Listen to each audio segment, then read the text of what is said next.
fellas, it's your boy Dom, and I'm back here with the first episode of our new podcast, This Week in Sports. Say what's up, Jack. Hey, what's going on? And we've got a lot of stuff to talk about. This is gonna be our podcast where we just chop it up, talk about sports, mainly Seattle, and everything we really want to. Shout out to everybody who tunes in. Let's get straight into it. First, we're gonna begin by talking about today, which is a holiday for many of us. Me and Jack, especially, it's the Mariners' home opener, and it's really depressing that we won't be able to be there today. But our spirits are in T-Mobile Park today. That's right. Sorry, I just turned Jack up, but our spirits are with the M's today in T-Mobile Park.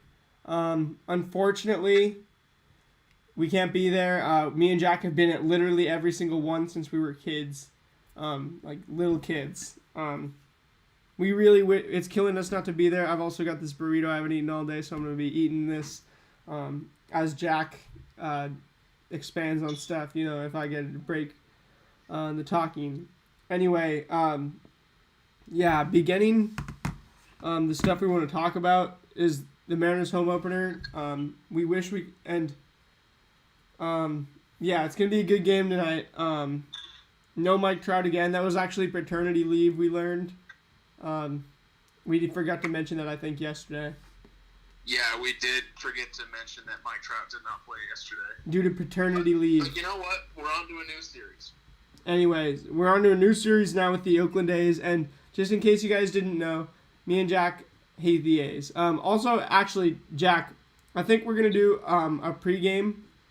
So we're gonna try to keep this about 40 minutes. We're gonna just chop it up. We'll talk about the M's, and we're gonna talk about the Mariners, different things with the Mariners. But we're gonna save the specific talk about tonight for the pregame, which will probably be like 10-15 minutes, and we'll throw it up right after this. Yep. So that's really our first thing. That's the main thing going on. And it's like a celebration for us, just having baseball back in Seattle. The Lakers played their first game back last night. We had our post game that we just did about an hour ago. If you haven't checked that out, peep it. It should be uploaded by now, unless it's processing. Sometimes these live streams take a while to process. Anyway, shout out to the Lakers for winning 103-101 in a nail biter, a little closer than either Jack or I expected. And shout out to the Mariners for winning the game that an important one, puts us at 3-4 going into tonight. Other stuff we're gonna be talking about today. Just gonna let you guys know. So the Mariners post game from last night we already did. Jamal Adams to Seattle. That's a huge topic. We haven't said anything about it, and we're gonna be chopping that up here. Seahawks, we're going to give it a little update on the Seahawks and the state of the NFL and everything.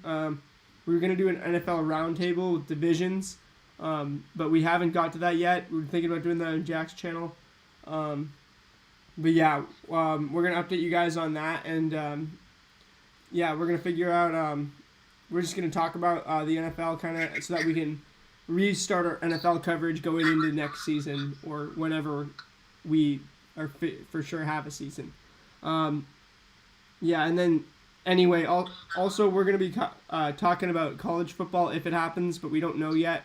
And the NFL draft, stuff will come out of late in the season for that. But that's all really far down the line. The NBA draft we will be covering eventually. We are going to try to get our prospect videos up, our big board videos up. Different and stuff like that. But we've really been caught up with the MLB and live sports actually coming back. And we definitely went on a little bit of we've been a little streaky with our videos. We kind of stopped making them for a while. But here we're back to stay now, finally. Just knock on wood and don't jinx it, basically. Anyway, so the NBA draft content will probably be coming in the next 2-3 weeks. Once we really get the ball bearings with everything else. Sorry to you guys who have been looking for that. the state of the M's. Yeah, we're going to be covering the state of the M's in more of a broad sense and in a, just everything we can't cover. Like the future plans, the current plans, the stuff that we can't talk about in the pregame and postgame. We're going to start our MLB Roundup series where we talk about the rest of the MLB and stuff. And then we're going to really just chop it up, talk about whatever we want, and kick it.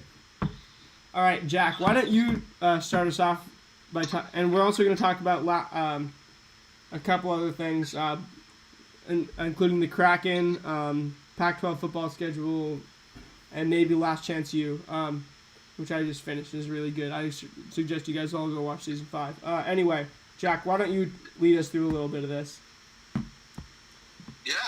Why don't you just pick something and we'll chop it up? Yeah. Let's how about we start with the obviously the most intriguing one over the past week, and that's Jamal Adams. Mm-hmm.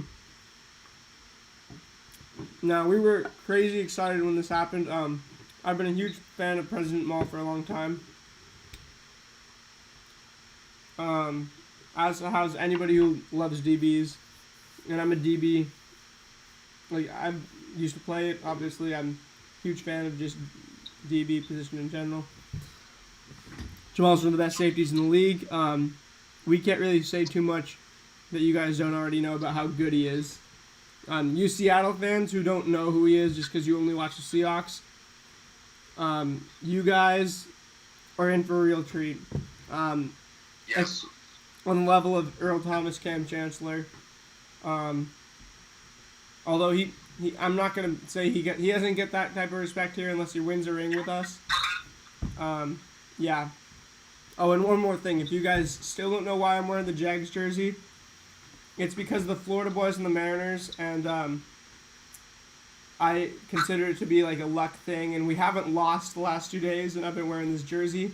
So you tell me if it's lucky or not. I'm not going to be the reason we lose tonight, Anyway, Jamal Adams. Jack, what do you think of this Jamal Adams trade? First of all, we gave up 2 first-rounders and like a 3rd rounder, and we got only like him and a 4th rounder back or something. I think 2 first-rounders is a lot. That's Odell. Yeah. We gave up as much as, but I think it's worth it. Like it's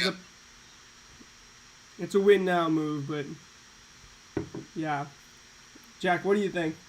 Yeah, so I think that we may have given up a little bit too much, but I mean, if it's one of the best safeties in the league, like Jamal Adams, I think that. I mean, don't get me wrong. Bradley McDougald was a great safety that was very, very underrated in the league.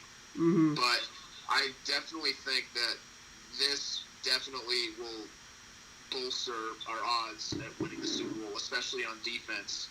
Because if you look at offense, we have the pieces, except maybe the O-line. But I think defense, really, I think in the secondary, I mean, even though we have like Shaquille Griffin and Trey Flowers and Quandre Diggs, I think that we were missing that, even with like Bobby Wagner and those guys. I think we were just missing that one player that can truly impact the game, and I think Jamal Adams can do that. Definitely. My immediate reaction, I was obviously surprised, happy, excited, but I thought, okay, first of all, if Clowney ends up somehow playing for us next season, we have a shot to be the best defense in the league. And if Dunbar plays for us next season, we have a shot to be the best secondary in the league. Dunbar's not going to be playing. Because he got put on the commissioner's exempt list. All right. Free Dunbar. He's obviously not coming back. He's really good, but whatever happened, it's too bad. He's not going to be playing. Because we would have a chance to be the best secondary in the league with them, I think. But Trey Flowers and Shaquille Griffin are great too. So, next man up. Exactly.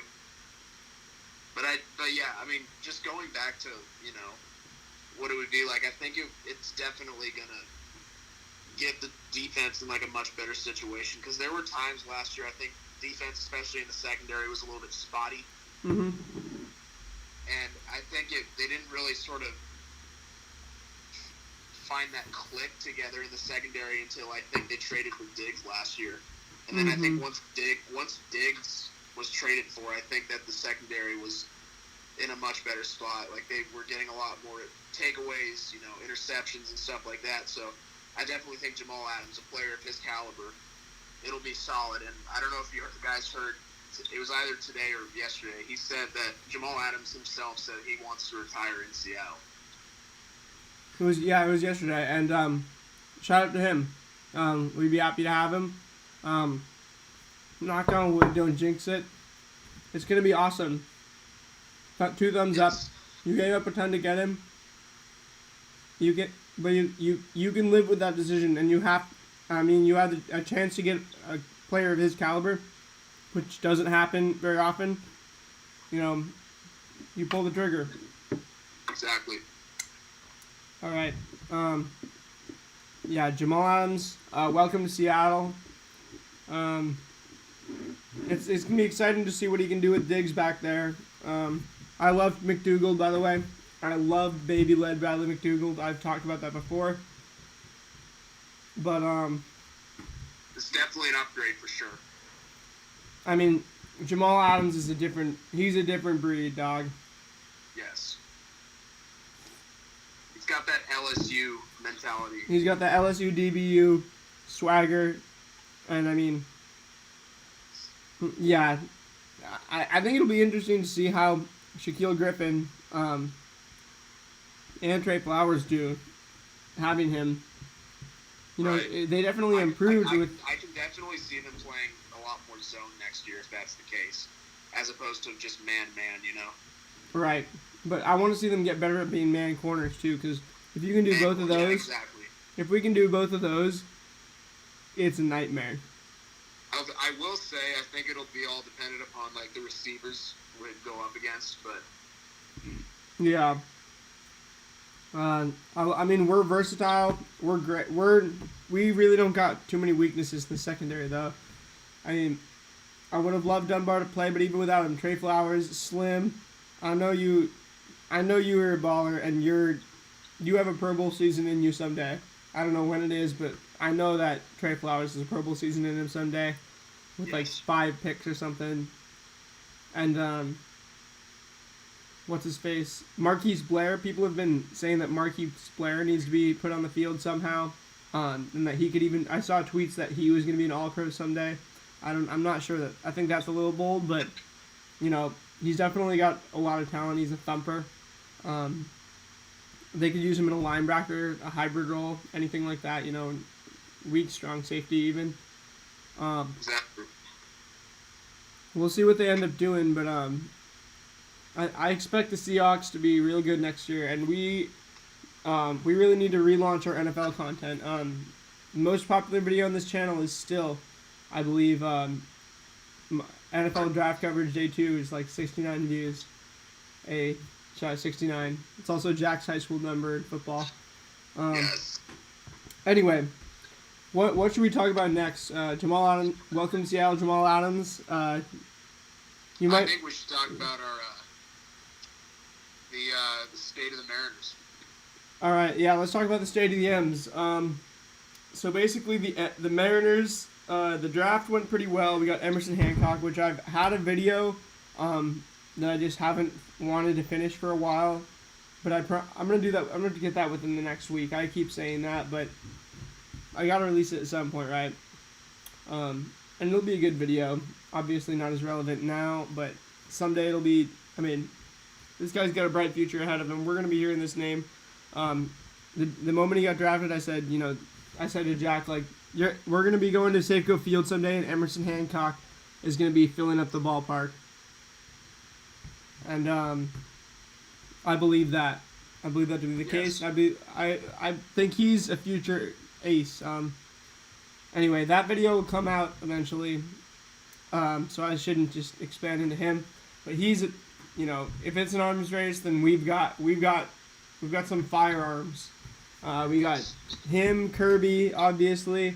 Then we've got Logan Gilbert. We've got Gilbert. Yeah. Who else do we have?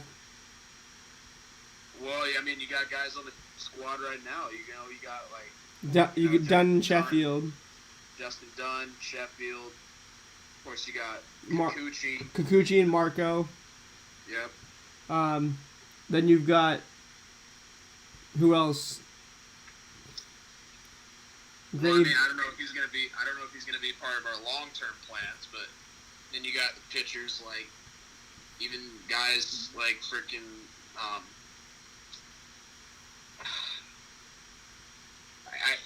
I mean, the list goes on. Like You got Graveman, but he's we old. got the keys. We have the keys to be a successful team. Yeah, so we have the arms race we're winning. The infield, the thing is so these last few days, as you can see, I've grown tired of these lineups that Scott Service is putting out being so wildly inconsistent. It's like Siggy Schmid with the Sounders lineups. Like we loved Siggy Schmid, and he was actually winning and taking us to the playoffs every year. We still haven't not made the playoffs with the Sounders, so we can't really complain there. Rest in peace, by the way. Rest in peace, Siggy Schmid, of course. Ziggy, Ziggy, Ziggy, oi, oi, oi, out of the Brahma Men. You'll hear me screaming that forever. But, yeah, and thanks for what he did, but Siggy Schmid's Sounders lineups would be baffling. Like, when the year that he got fired, especially, they started to, like, his Sounders lineup started to be baffling. And, I mean, we had all the talent in the world, EJ, Oba, Dempsey, and I don't even think that was the year he got fired. It was way later, but... I think you need a little bit more lineup consistency to have like a consistent team dynamic just going. I feel like our lineups are all over the place. And today, I mean, we'll get into today's later in the pregame, which we're gonna do right after this, as a separate video, just because. Yeah, like JP first, Tim Lopes. So we actually had the first 4 batters yesterday, same. And then we just switched out Evan White for Marmoleos in the 5th spot, still first base. Then, Nola 6, Long 7, Moore 8, and D 9. See, I like Dylan Moore getting. Well, I don't want to cover this stuff, but like you keep taking you take Dylan Moore out after he hits the 3-run homer, right? Yeah. You take Marmoleos out after he hits the 3-run homer, right? You take out Evan White after he has the 3 Gold Gloves caliber plays. You take out, like, in the field. You take out... I mean, you haven't taken out JP yet, but, there's really... I don't know why you're playing guys on certain days, Like, even since Marmoleos is hot right now, I mean... Should we have... It's hard to argue with Dylan Moore getting the day. This lineup's actually really good. I would probably put D... You know what I would do? I would put D at second. Really? And then I would throw... Yeah, I would throw D at second. Moore and Lopes... Lopes is DHing, by the way. I would have Lopes in the outfield. I think Lopes can play the field better than... Shed Long at second base. I'd rather have Lopes. So Lopes can play the outfield, or honestly, Lopes could even play second base. Right. But I'd rather have Lopes playing in the field than I'd move. I honestly would not have Shed Long Jr. playing. We have a lot of utility players on this team. Yeah, and it's getting real confusing real quick. Yeah. And as you guys can see, it's like we're trying to get the utility players this year, right? And then... I mean, this might end up working out once we have a lot of utility players, and then we bring in a Jared Kelnick, and then we bring in a Julio Rodriguez. Like, that might be the move. I don't know, but right now it seems, like right now we just don't have a clear, like, team identity. It's guys are playing wherever, batting wherever, and playing whatever day. It's kind of just like Little League we've got this many guys and everybody's got to get equal time, and you know what I mean? It's like this distribution of play is definitely not conventional. Right. And with the expanded rosters, it makes sense too, but yeah. The pitching has been good the last couple days. giving up stuff late. Our relievers we can't go a game without a reliever giving up a big home run. Also, Manaea and Walker is the matchup today. Sean Manaea, I'm sitting him in fantasy because I'm up by 200 points and I can. And I'm not going to root against the Mariners. Taijuan Walker's got a 13.50 ERA and Manaea's got a 7.71. Both way more talented than that. Yeah, hopefully Taijuan bounces back from that first inning, or first outing, I mean, because that wasn't great either. That was not a good outing. No, it was not. In Houston. We're not going to talk about the Athletics till the pregame. We're going to save that kind of like the end of this. We're just going to make it a new video, though. Anyway, the state of the M's is kind of up in the air. Let's look at the roster.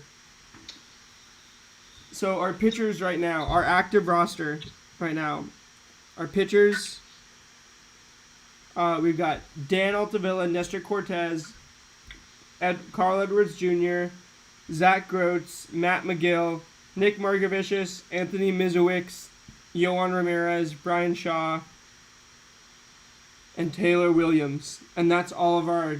We have 10 relievers, right? Yep.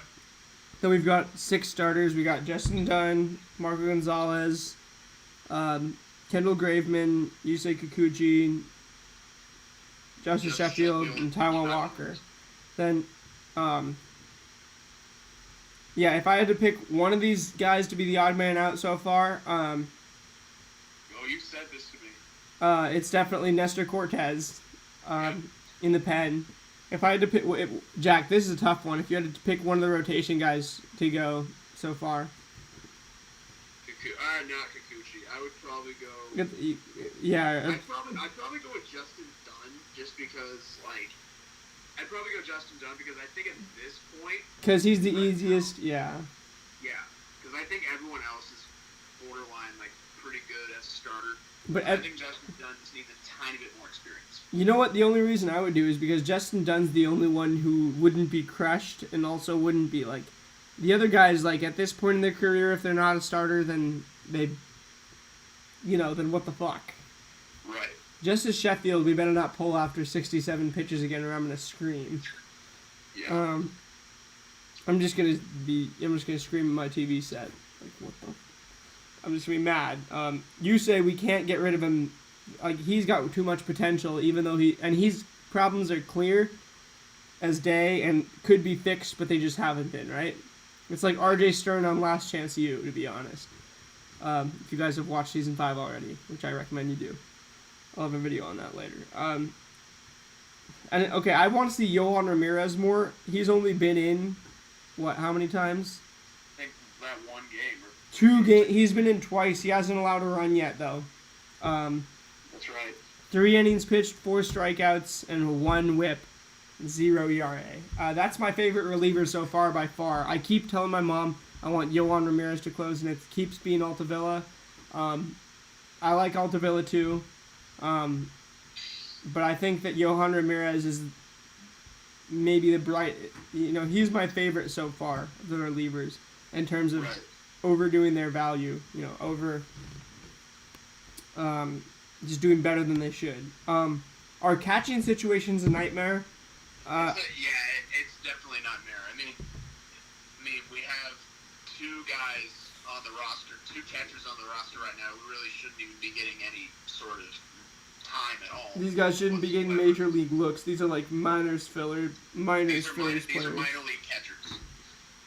Right. These are minor league catchers that we brought up because of injuries to our top 2 catchers. Well, first of all, our number 1 catcher right now has a broken foot. So. That's right.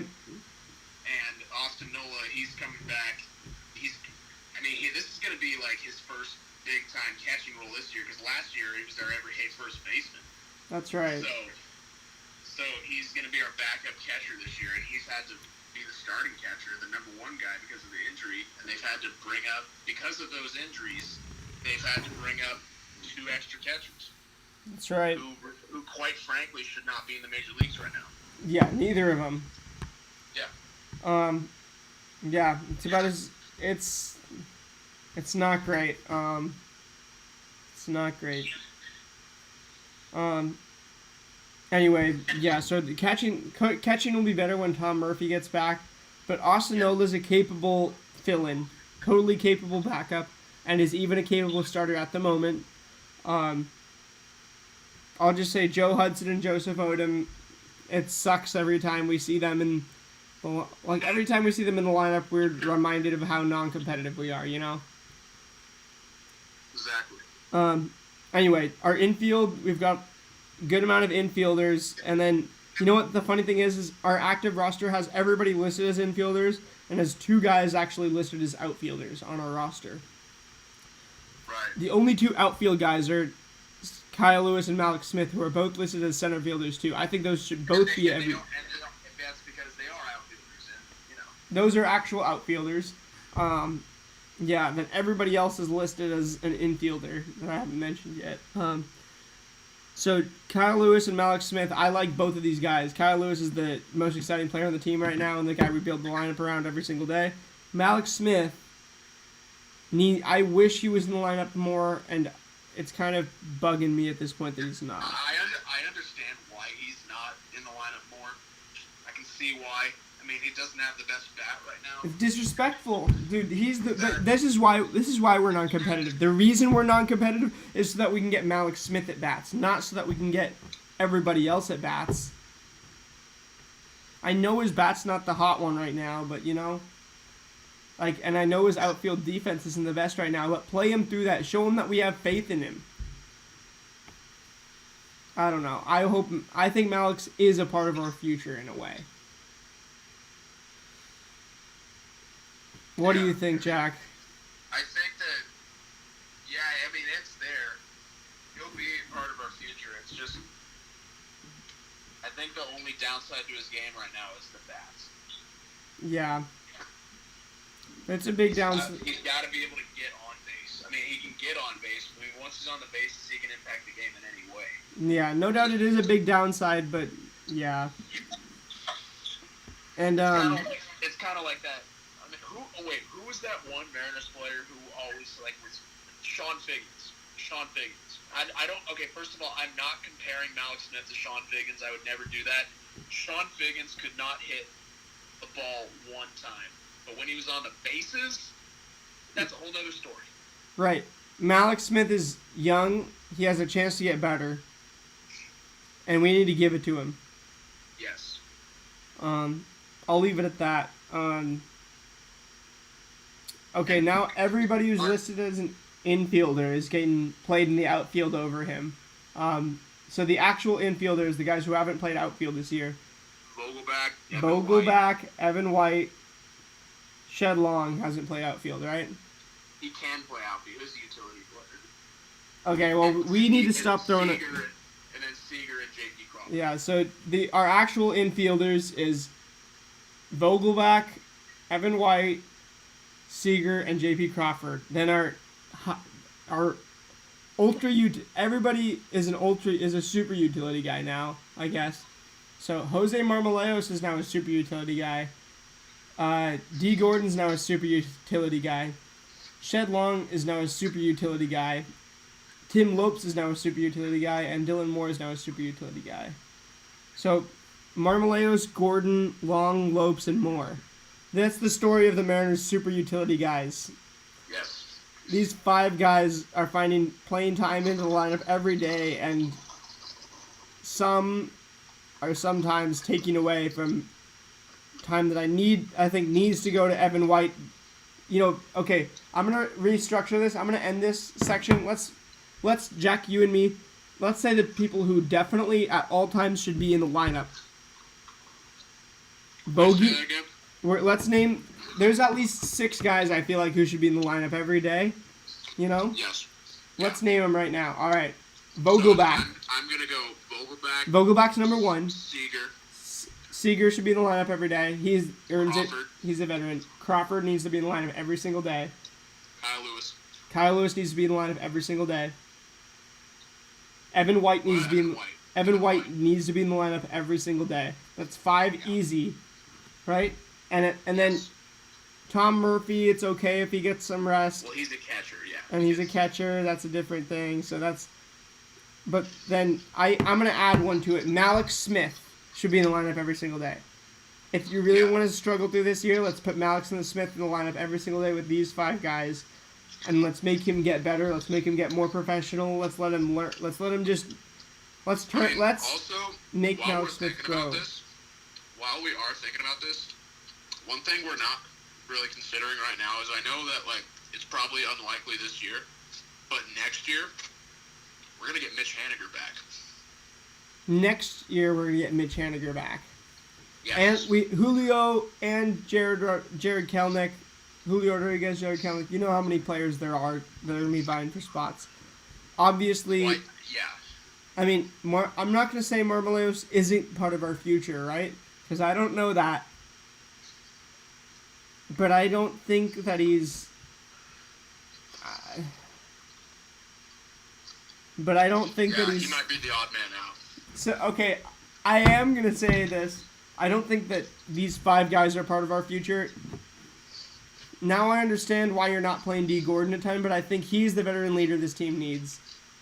You know, I mean, he's probably going to get traded, but I'd rather, dude, him and Seager are like the only 2 vets on this team.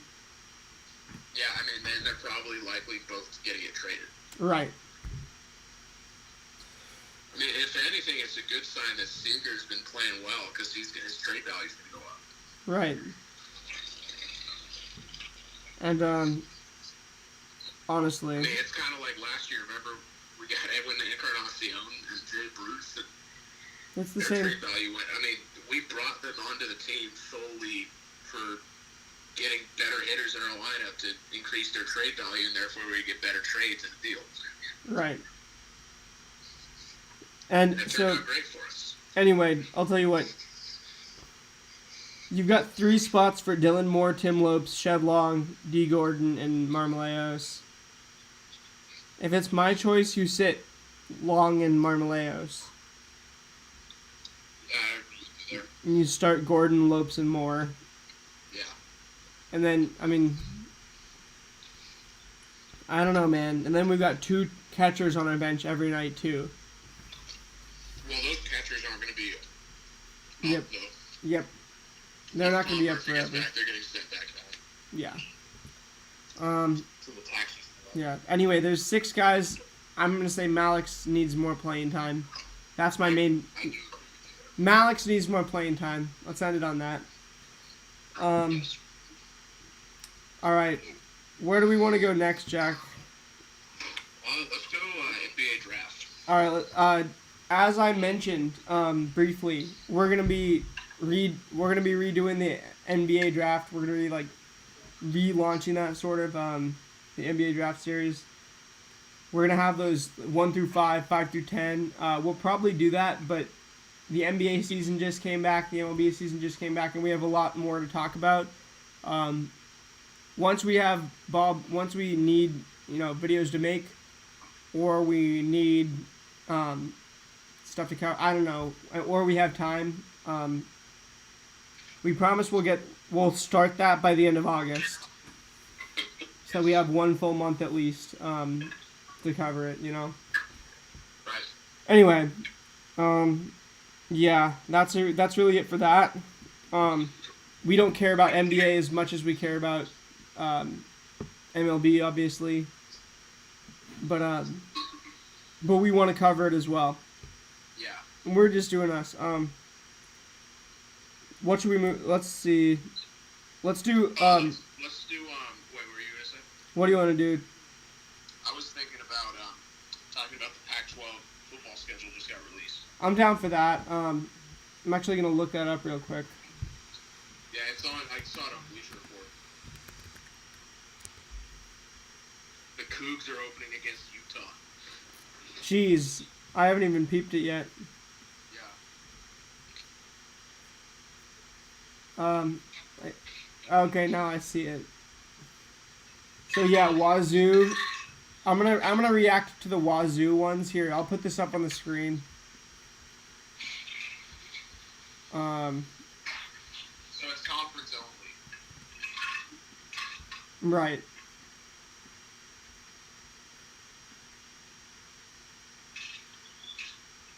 Sorry, guys, just 1 second here.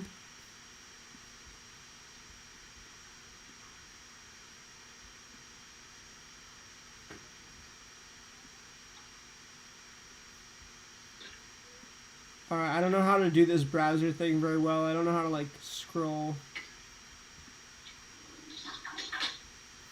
Anyway, screw that. I'm just gonna screenshot it so you guys can see it all. Schedule.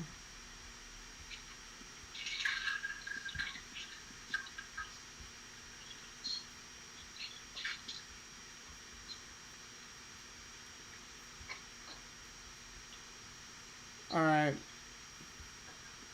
I'm gonna try to screenshot the entire thing. I cannot, it's gonna take 2 screenshots, but. Alright. Just you guys hold up. I got you guys.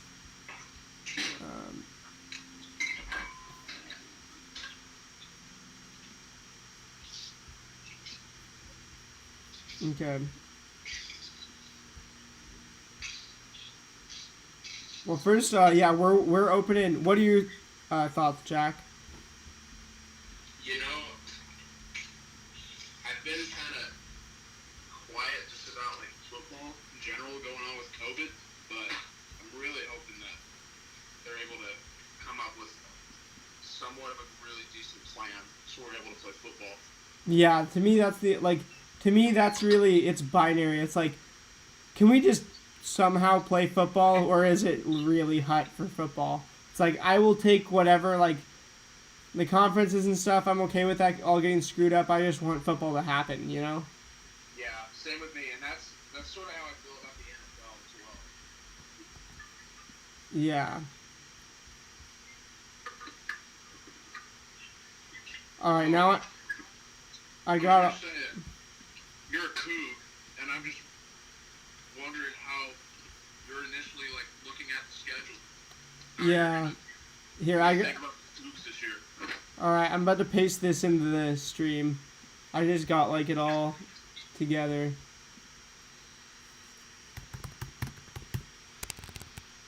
And yeah, I mean, for those of you who don't know, you probably already know, but Dom is a proud Washington State Cougar. Everybody, yeah, I think people can. There's a Coug logo up there. Everybody knows. Gang.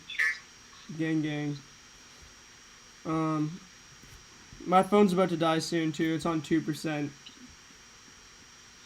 But yeah, we'll finish this in just a minute. All right. Now you guys can see this, the schedule. So I put it up on the screen here. It's gonna block me, but I'll just pop over here. All right, Jack. So what do you think? Well, first thing initially that I'm seeing is like the Apple Cup isn't the last game of the year anymore. That's the first thing that I saw, is that we're playing USC the last game of the year. That's a little unfortunate, but I think it's still happening. It's still happening around the same time, around Thanksgiving. They're just extending the season a week. Looks like. Yeah. But like, damn, that's kind of. That's too bad. Like that's a real big blow, you know, to tradition and stuff. And the same thing with Oregon as well. And I'm sure Civil War, yeah.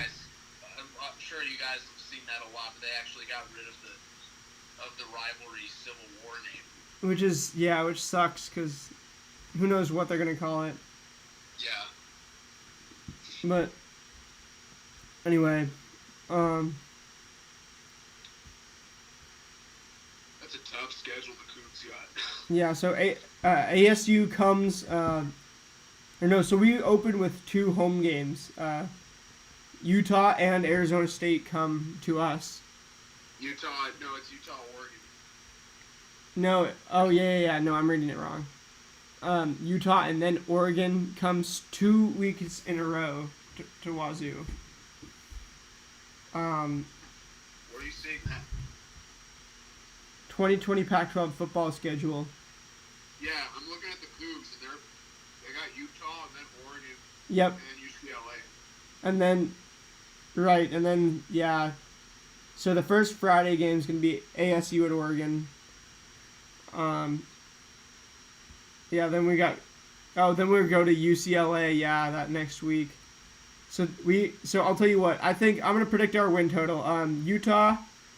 I'll tell you what. We're gonna split these first two. We're gonna be 1-1. We're gonna beat UCLA.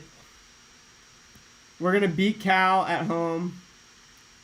And then Stanford.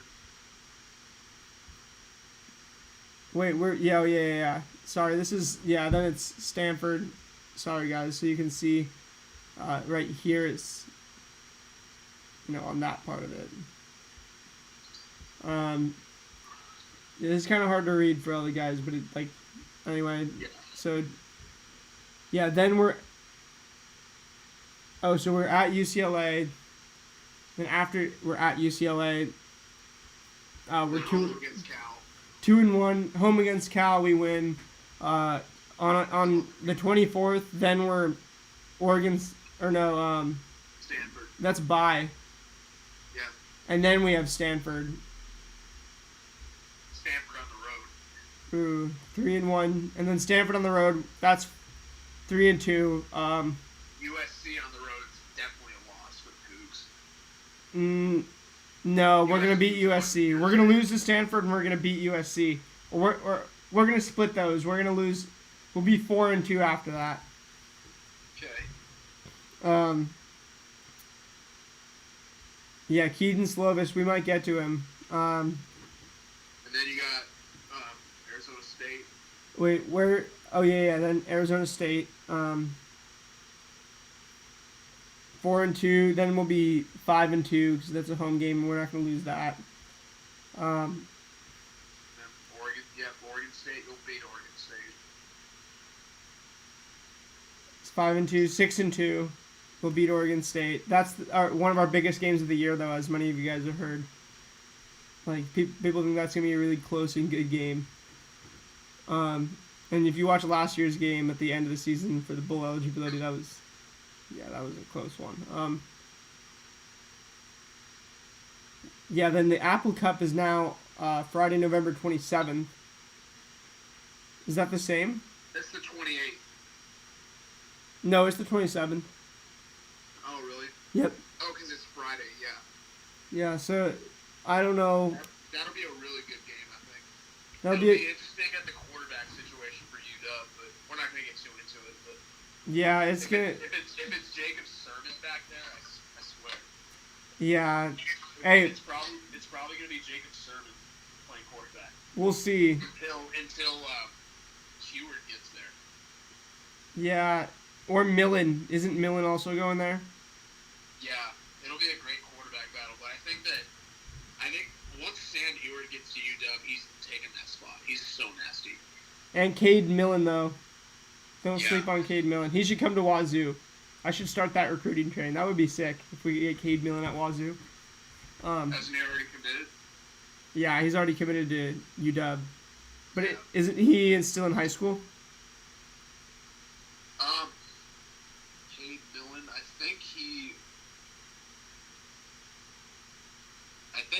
he might have one more year, though. Yeah. Alright, anyway, so